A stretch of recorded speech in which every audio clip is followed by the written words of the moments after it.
Today I'm going to show you how to use keyframes in CapCut. Alright, so we've got a video over here. We want to create some keyframes. Keyframes are so powerful. So you'll have to have your video clip selected. Once it is selected, wherever this player is, this line over here, wherever that is where your keyframes will be added. So you're going to go up to the top over here and you can add scale keyframes, position keyframes, rotation keyframes, and then we can also do a bunch of other keyframes such as blending it.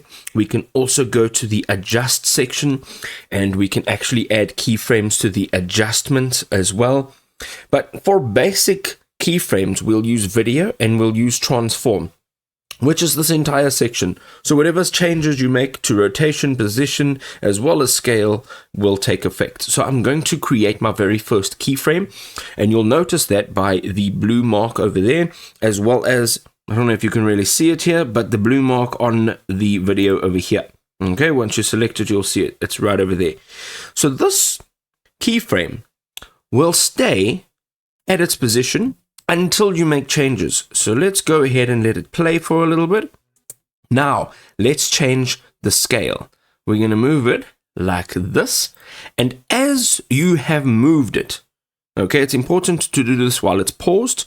You'll see that we've created another keyframe. And over here, you'll see that this is what the keyframe looks like. So now when we play the video, this is what the video will look like.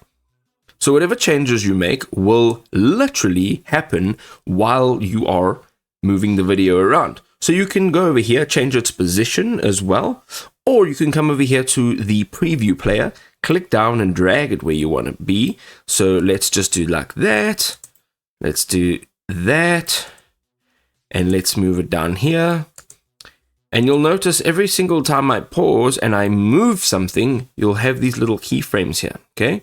So if you click on it, it'll jump directly to that keyframe. And if you right click on it, here are some additional options. So let's play this from beginning to end. This is what it looks like. It's doing the slow zoom. It's moving to the left. It's moving to the right. It's moving down and it's moving back to the left. And that's where it's going to stay. Now, this is amazing. This is fantastic. Okay. If you want to make changes on those exact keyframes, you can do so. Just make sure that you've selected the keyframe.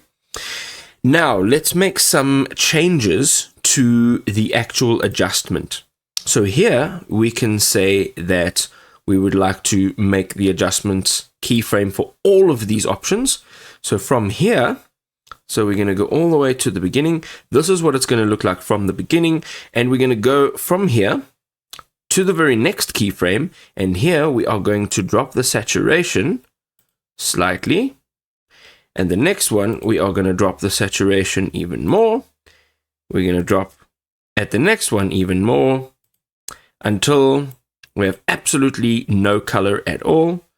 And this one, we can pop back up to look really crazy. So this ultimately, in terms of its color, is what it will look like. You can slowly but surely start to see it fading.